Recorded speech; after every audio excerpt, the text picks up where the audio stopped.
My husband cheated. His rich family treated me like dirt, and now they're all facing jail time while I rebuild my life after divorce. I, 24 female, got married to David, 25 male, not his real name, a year ago after being in a relationship for 2 years. We met through my cousin, who went to college with him and became good friends with David. He and I come from very, very different families, and I still don't know how we managed to stay together for so long when we were so different ourselves. For context, my parents are both realtors, and I had a normal childhood. I also have a sister who's 3 years younger than me, so I wasn't spoiled either. We weren't too rich, but we weren't exactly poor, somewhere in the middle. It wasn't the same for David, who was born with a silver spoon in his mouth. He was the only child of his father, Sean, 50, male, and since Sean was a business tycoon, David was a totally spoiled brat. His mother, Naomi, 48, female, was a socialite and didn't do too much apart from attending parties and going on shopping sprees, mostly because she didn't need to do anything else. They were literally straight out of a novel, and not in a good way. My in-laws were rich and arrogant in the worst possible way, and they didn't even try to make me feel comfortable when I first met them. In hindsight, it feels weird that I didn't think their behavior was odd, but I was so in love with David that I didn't even care how his parents were. Neither did I care about the fact that they demanded that I live with them once we got married. I just agreed to all their terms and conditions because I wanted to marry David, and I assumed that so did he. He was my first serious boyfriend, and before him, I'd only ever had short flings with either men who weren't serious about me or men whom I didn't care much for. David was sweet, charming, and seemed like the perfect guy while we were dating, so I didn't think there was anything wrong with moving in with my in-laws once we got married. To be fair, they lived in a literal mansion, and I believed that we'd have our personal space in spite of the living arrangement. His parents had also been quite civil to me before we got hitched, and that was yet another reason for me not to question things. After I said yes to his proposal and agreed to their arrangement, it was my in-laws who seemed thrilled and covered the cost of the entire wedding, even though my parents had said that they wouldn't mind splitting the cost. My family and I actually thought that they really liked me, and we even discussed at length how they were being so kind to me. We had no idea what was to come, especially with regards to David, who had never been anything but perfect in my head. David and I ended the lease on our rented apartment a week before our wedding, and moved in with his parents soon after the wedding. The first few days were nice enough, but gradually things began to change for the worse, and it was so slow in the initial days that I barely even noticed it.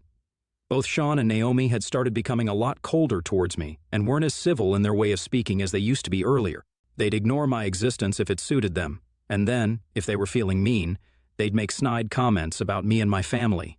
David told me not to mind it initially and said that once we'd had a baby, it would cement my place in the family and my in-laws would turn over a new leaf. But I wasn't ready to have kids and wanted to wait it out. That led to a few arguments and fights between us, after which he started growing distant from me and wouldn't spend as much time with me as he would earlier. This was just the first 3 months of our marriage, and they'd already started showing their true colors. But I still stupidly kept hoping that things would get better eventually. After a couple of months passed, the pressure to have a baby began to build from all sides, and I began to seriously consider moving back home. But every time I'd say that to David, he'd tell me that he loved me and couldn't bear to live without me. It became a vicious cycle, and I was just so exhausted that I even fell behind at work. I'd already said no to taking the lead on a few big projects that had been offered to me and let others manage those because I wasn't sure if I'd be able to handle the pressure from my in-laws and at work altogether. I was in a very dark place at the time and didn't even have the energy to fight for myself when it came to David, his parents, and their constant nagging and jibes. I kind of gave up and took it all without complaint because I didn't feel brave enough to say a word. Looking back, it sucks that I let things get so bad in the first place at all. I could have left him, but I loved him, and every time I wanted to leave, he'd play the "I love you and can't live without you" card, which just made it impossible for me to leave. I was already feeling weak, and that just made me feel worse about even thinking of leaving when my husband insisted that he loved me so much. I was trapped, so to speak. This went on for a while and would have probably gone on for longer had I not discovered David's affair about 3 weeks ago. I was reading in bed and David had gone on a jog. He'd left his phone on the bed, but after a while I heard buzzing from another source, which seemed weird. I checked the phone that was on his bed, and that wasn't buzzing, so I looked all over the room and located another phone in his laptop bag. I'd never seen that phone before, and neither did I know anyone by the name of Jessica. It took me a few seconds to try and process what I was witnessing. I kept the phone with me and tried to unlock it with no luck, so I decided to wait for David to come back home. When he came back home, we talked for a while and then he went to sleep. After he fell asleep, I used his face to unlock the phone and went through the only messages he had on. This phone, the ones with Jessica. Their texts were all pretty explicit, and it was obvious that he was having an affair with this lady. They'd made several plans to meet and had gone through with those plans as well. From the looks of it, the texts went back to almost 4 months, which meant he'd started the affair just after we'd been together a little over half a year. The recent texts weren't very flirty or cute, though, and were mostly Jessica demanding an explanation for something that had happened, and insisting that he either leave me or get the job done that he'd promised. David had been ignoring her for the most part, and that's probably why she'd called that day. While reading the texts, I recorded it all with my phone, and even took screenshots and sent them to my email address for good measure. Then I cried myself to sleep as silently as I could, because the realization that David had been cheating on me for the past 4 months had finally hit me, and I couldn't hold it together anymore. I cried the entire night away, but by the next morning, I was ready to confront David about what I'd found. I expected him to deny it or try to get me to forgive him, but he did none of those things. To my surprise, he owned it and told me very confidently that he had cheated on me with an employee and that everyone in the family knew about it as well. Apparently, he'd meant to tell me about it, but he thought that it would get in the way of having a child. And he didn't want that right now because his parents were hounding him to have a baby, so they'd have an heir for the company at the earliest. That was pretty much my only purpose as a member of their family, to present them with a kid so they'd have someone to take over the business eventually. That's why he'd married me so early. According to him and my in-laws, these were my prime years, and I'd have to have a baby soon. It was already bad enough that I came from such a financially weak background. The least I could do for them was give them a healthy child at the right time. He even had the audacity to tell me that he was getting stressed out because of my refusal to have a baby and the pressure that his parents had put him under, which is why he had an affair. He said he'd been honest with his family about it, so there was no need for me to get so mad since his parents didn't mind. Jessica was just his stress relief, but at the end of the day, I was the one he loved and I was his wife, so I didn't have to worry. After saying all that rubbish to me, he left for work that day without even waiting for a reply because he thought this was totally normal behavior. I packed my stuff up right after he left and snuck out of the house to go back to my parents' place, where I told them everything. Once I got there, they had no idea how my life was at my in-laws' place because I'd never told them out of fear that there'd be a ton of drama if I did tell them the truth about how I was being treated by my husband and in-laws. After I found out about the affair, I realized there was no point in holding back anymore, and I spilled everything. My parents were very supportive and instantly put me in touch with one of their friends who happened to have a son, a divorce attorney. I told David that I needed some time to think and that I'd be living with my parents for a while, and he bought it. In the meantime, I worked out the divorce papers with my lawyer, and within 3 days he'd been served. He didn't see it coming because I hadn't mentioned anything about divorce even after I'd learned about the affair, so he was definitely taken aback the day he was served. He came right over to my parents' house. He thought that he could argue his way back into my life, but in my head, our relationship was over, and I'd accepted that, so his arguments were all pointless. He went back home, disappointed that I wasn't staying with him despite his cheating, which just goes to show that he really did think of me as nothing but a huge pushover who could be bossed around all the time, and I'd stay. Nevertheless, the day after that, I received a call from my in-laws, and Naomi told me that I'd pay for what I'd done to her son because he'd apparently been miserable once he realized I wasn't coming back. She told me that I'd made her son cry, and that's why they'd make sure that I was absolutely destroyed in court.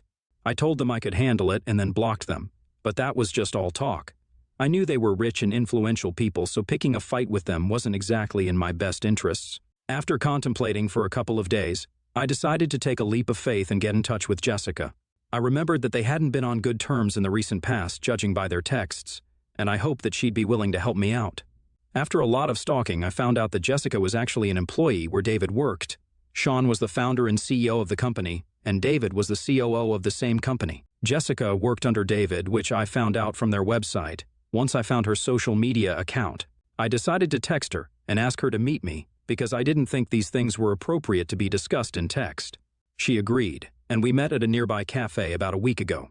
She was a couple of years older than us, very attractive, and single, so it was no big surprise that David had chosen her to have an affair with. She apologized to me for wrecking my home, but also said that it was not personal. The only reason she got involved with David was because she was the one who initiated the affair, and he had promised her a huge promotion and raise if she agreed. So for her, it was mostly greed and ambition that allowed her to forget that David was a married man and continue the affair with him. For David, it was just a stress buster. She told me that she'd continued to work even after the affair ended about a month ago because the promotion that she'd been promised ended up going to some other employee who also happened to be a woman. This had led her to believe that she was probably not the only person that David was involved with in the office. She'd been trying to get back at David by texting him on his secret phone that he usually hid from me, by keeping it turned off along with his laptop. But on the day that I'd found out, he'd probably forgotten to do so. Jessica confessed to me that she'd been trying to blackmail him into promoting her, or else she'd come out with the truth and end our marriage. So he could either leave me himself, or she'd arrange it for him. Unfortunately, the threats had no effect on him because, somewhere deep down, both of them knew that he had way too much influence and wasn't going to be intimidated by an ordinary employee. She'd be the one jeopardizing her future career if she spoke up, and that's why she'd had to continue working in silence despite knowing what she did, because she was scared she'd lose her job if she said anything against him. Me texting her had given her some hope, and that's why she'd agreed to meet me so we could at least come up with some idea about what to do next. I explained my side of the story to her, and then we decided that, for now, her best bet would be to file a report with the police to make sure this goes on his record and to get in touch with the other female employees of the office so we could find out if he was involved with any of them or not. After about 4 days, she told me that she'd spoken to most of the female employees that she worked with, and the majority of them said that they had been offered such deals by David, where he'd hinted at promotions if they agreed to his terms.